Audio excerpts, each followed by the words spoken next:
بالله من الشيطان الرجيم. مثل الذين ينفقون أموالهم في سبيل الله كمثل حبة أنبتت 7 سنابل في كل سنبلة 100 حبة، والله يضاعف لمن يشاء، والله واسع عليم. الذين ينفقون أموالهم في سبيل الله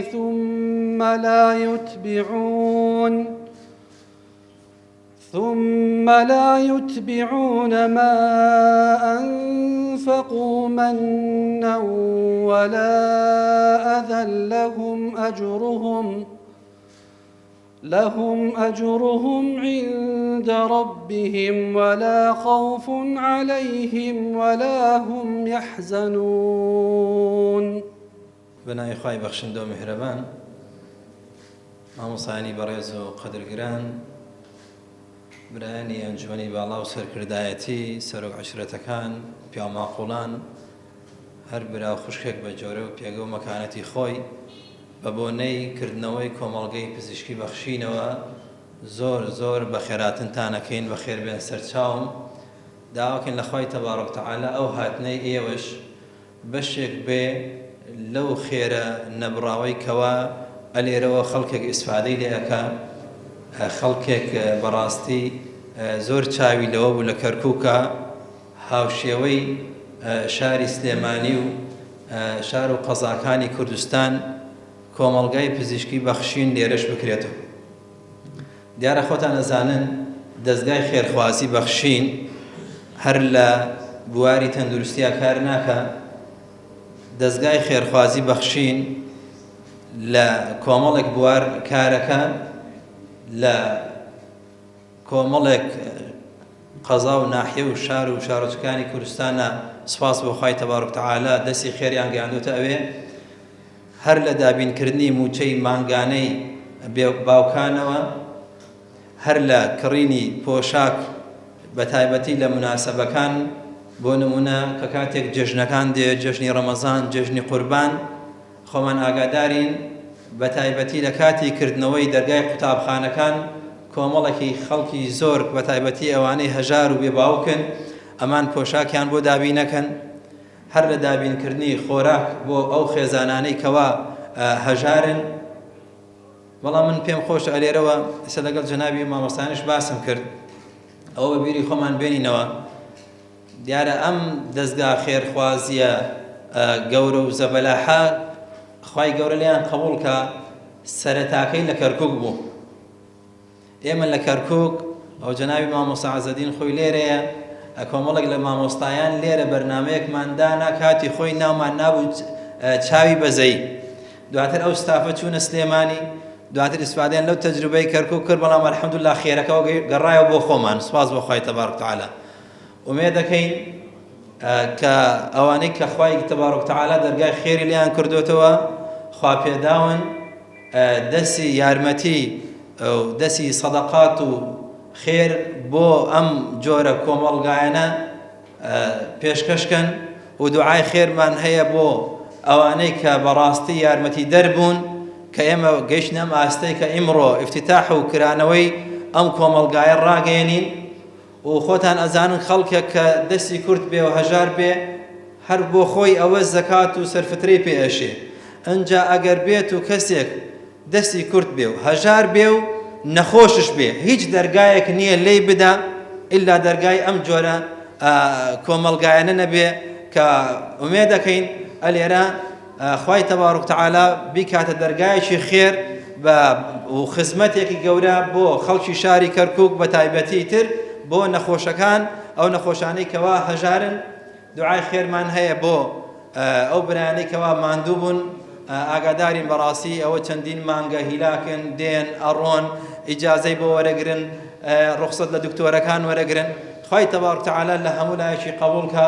دووبارە و سێبارە بەخێر بێنەوە. وەسەلام عەلەیکم وەڕەحمەتوڵڵاهی وبەرەکاتوه. خوای گەورە پاداشتی مامۆستا فەرحانی بەڕێز بداتەوە. بەڕێزان ئامادە بووان ئێستایش لەگەڵمان بن بۆ وتەی بەڕێز مامۆستا شێخ فەخرەدین بەرپرسی دەستگای بەخشین. با بفەرمێ. بسم الله الرحمن الرحيم. الحمد لله والصلاة والسلام على سيدي وحبيبي رسول الله وعلى آله وصحبه ومن والاه. مامۆستایانی بەڕێز و عزیز و خۆشەویستم، میوانانی بەڕێز، دکتۆرە بەڕێزەکان، سەرجەمتان، سڵاوی خۆی پەروەردگارتان لێبێ، خۆشحاڵین بە دیدارتان. خۆزگە مانتوانیایە بەلانی کەما بە وەرزی لە هەر شار و شارۆچکەیەک ڕۆژەیەکی گەورەی خزمەتکردن و خێرخوازی بکەینەوە. ڕۆحیەتی خێرخوازی لە لای دەستگای خێرخوازی بەخشین ئاوایە مانتوانیا بە شێوەی وەرزی هەر وەرزێک لە شار و شارۆچکەیەک شتێکمان بکردایە تۆ خزمەتی هاوڵاتیانی وڵاتەکەی خۆمانی بکردایە. دەستگای خێرخوازی بەخشین زۆر خۆشحاڵ خۆمانە بینین. ئەمڕۆ لە لای کەرکووک و کەرکووکیەکانین. سڵاوی خواتان لەبێ کەرکووکیەکانی خۆشەویست، مسڵمانانی ئازیز. ئێمە لە دەستگای خێرخوازی بەخشین هەر کاتێک کەسێک خزمەتگوزاری پێویستی پێبێ هەوڵمانداوە خزمەتکردنی تەندروستی پێشکەش بکەین. لە ڕۆژانی ڕابردوو ساڵانی ڕابردووە لە سلێمانی و لە هەڵەبجە و لە کەلار و لە چەمچەماڵ و لە پێنجوێن و لە ڕانیە و لە شارەکانی تر کۆمەڵگەی پزیشکی و نەخۆشخانەمان کردوتەوە بۆ ئەوی بتوانین خزمەتگوزاری تەندروستی پێشکەش بە هاوڵاتیان بکەین، بە هەژاران بکەین. نرخەکانی ئێمە و بینینەکانی ئێمە لە کۆمەلگا پزیشکی و نەخۆشیەکانمانە بە ئەندازەیەکە کە دەستبارێکی زۆر گەورەیە لەگەڵ هەژارانی وڵاتەکەی خۆمانە. ئەوەشمان بە ئەرک و عیبادەت زانیوە. زۆر خۆشحاڵ خۆمانە بینین ئەمڕۆ لە کەرکووکی خۆشەویستە کۆمەڵگەی پزیشکی ڕاگەیەنین پێتان و هیوادارین ئینشاءڵڵا ببێتە شوێنێکی باش کە خزمەت بە هەژارانی ئەم وڵاتەمان بکە. ئەگەر دەستگای خێرخوازی بەخشین ئازیزان و خۆشەویستان پێویستی پێمان بوو بێ لە هەر شتێکە هاوڵاتیان پێویستیان بە ئێمە بوو بێ، ئێمە هاتووین نازی مناڵە بێنازەکانمان لە ئەستۆ گرتووە، مناڵە بێباوکەکانمان لە ئەستۆ گرتووە. دەیان هەزار مناڵی بێباوک لە ساڵانی ڕابردوو و ئێستاشە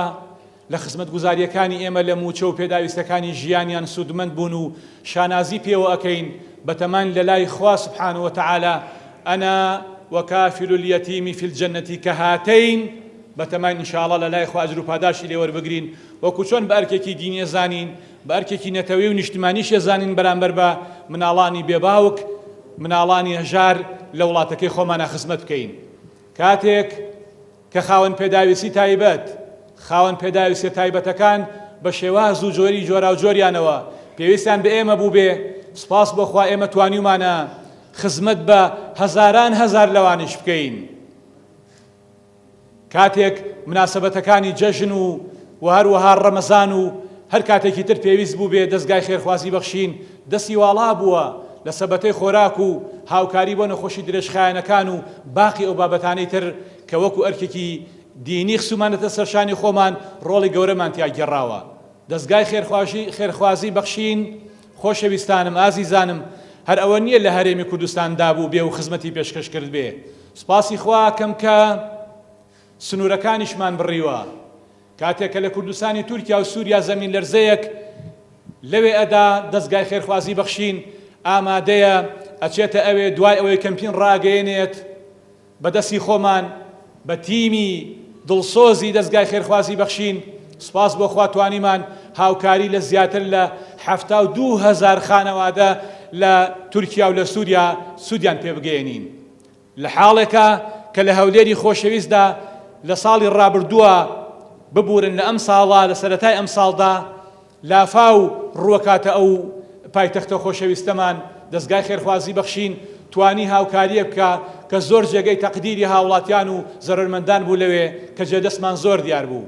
جگە لە باقی ئەو هەموو پرۆژانەی تر کە دەستگای خێرخوازی بەخشین وەکو خەرمانێک لە ئیشکردن و کارکردن کردوێتی لە ساڵانی ڕابردووە. جێگەی خۆیەتی ئاماشە بەوەش بدەم بیرۆکەی دەستگای خێرخوازی بەخشین سەرچاوەی گرتووە لە پێش 2009 لەم شارە خۆشەویستەمانەوە کاتێک کۆمەڵی مامۆستایانی بەڕێز لێرە بیر لەوە ئەکەنەوە کە بەرنامەیەک هەبێ وەکو شتێکی منەظەم و ڕێکخراو دیار بێت کە خزمەت ئەکا بۆ ئەی خەڵکی بێ لەوێەوە پێداویستیەکانی خۆی داوا بکە و ئەمانش بتوانن بەدەمیانەوە ببن کۆمەڵی مامۆستای بەڕێز و ئازیزمان لێرە لەگەڵ برای بەڕێزمان کاک ڕێبوار میرانی کە ئێستا لە دەرەوەی وڵاتە بۆ کاری دەستگای خێرخوازی بەخشین ڕۆیوە لێرە سەرچاوە ئەگرێت لە ژێر ناونیشانی چاوی بەزەیی وەکو مامۆستای بەڕێز مامۆستا فەرحان ئاماژەی پێدا چاوی بەزەیی گەورە ئەبێ بە بینایەکی گەورەی بەزەیی ئەبێ بە شار و خەرمانێکی گەورەی بەزەیی بۆ هاوڵاتیان و بۆ ئەوانەی کە پێویستیان پێێتی دەستان خۆش بێ مامۆستایانی دامەزرێنن و بیرۆکەی فکرەی دەستگای خێرخوازی بەخشین خوا پاداشتان باتەوە ئەوە هاتینۆ خزمەتان جارێکی تر بە کۆمەلگایەکی پزیشکی هەرچەند پێش ئێستاش لە پرۆژەکانی تری بێباوکان و هەژاران و خاوەن پێداویستی تایبەت و خستنە سەرکاری دۆزینەوەی هەلیکار بۆ هەژارانی ئەم شارە خۆشەویستە و دەوروبەری ڕۆڵی گەورە و بەرچاومان بینیوە خوای گەورە قبوڵی بکە لێرەوە زۆر سپاس بۆ هەموو لایەکتان داواکارم لە خوای پەروەردگار خێر و بەرەکەتی خۆی بڕژێ بەسەر دەستگای خێرخوازی بەخشین و کارەکانیە خوای گەورە لێمان قبوڵ بکە و چاوەڕێی ئەوە ئەکەین لە خێرخوازانی وڵاتەکەمان کە جێگەی خۆیەتی ئاماژە بەوە بدەم ئێمە لە هیچ سەرچاوەیەکی حکومی و غەیری حکومیەوە هاوکاری و دعم ناکرێن هاوکاری و دعمی مالی ناکرێن جگە لەوەی کە مۆڵەتی فەرمیمان هەیە لە هەرێمی کوردستانە و لە حکومەتی ناوەندیە و لە ئەوروپایە و لە بریتانیایە مۆڵەتی فەرمیمان هەیە دعمی مادی لە هیچ کەسێکۆ ناکرێن تەنها لەو خێرخوازە دڵسۆزانەوە نەبێ کە ئەزانن دەستگای خێرخوازی بەخشین هەردەم ئەو دەسە ئەمینەیە هەرچی وەرگرت لە شوێنی خۆیان بەڕێگە شەرعیەکانی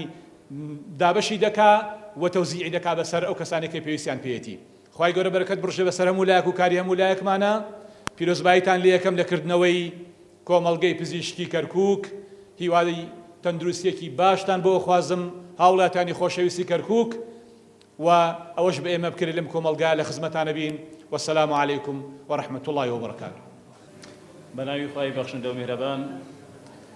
ئامادەبوانی خۆشەویست زۆر بەخێر بێن بۆ ئەمە هەنگە بە سۆزە بەڕێزان و خۆشەویستان سەرەتا زۆر سپاسی خوای پەروەردگارەکەین کە دەرفەتی پێداین بتوانین لەم شارەدا کۆمەڵگەیەکی پزیشکی بخەینە خزمەتی هاوڵاتیانی شارەکەمان بۆ ئومێدین بتوانین ئێمە ببینە سەکۆیەک بۆ خزمەتی هاوڵاتیانی ئەم شارە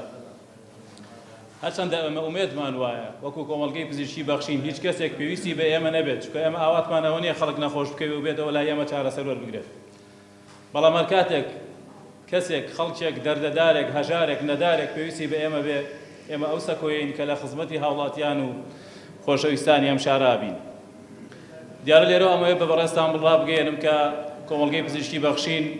جگە لەوەی سەکۆیەکە بۆ هەژاران دەرگایەکیشە بۆ خێرخوازان بە تایبەت پزیشکانی بەڕێز و خۆشەویست ئەو پزیشکانەی کە ئایانەوێ یاخۆ دەتوانن مەبەستیانە ببنە بەشێک لە خێر و چاکە و خزمەتکردنی هەژاران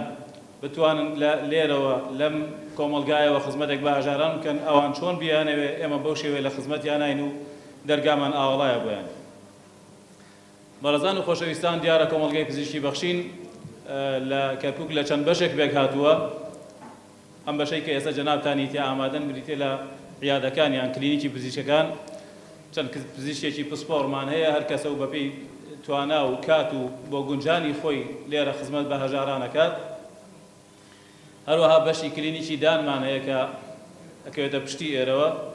کە لەوێش چەند پزیشکێکی پسپۆڕمان هەیە بە ئامێر و تەکنۆلۆژیای پێشکەوتووە لە خزمەتی نەخۆش و ئەو کەسانە بێ کە پێویستی پێمانە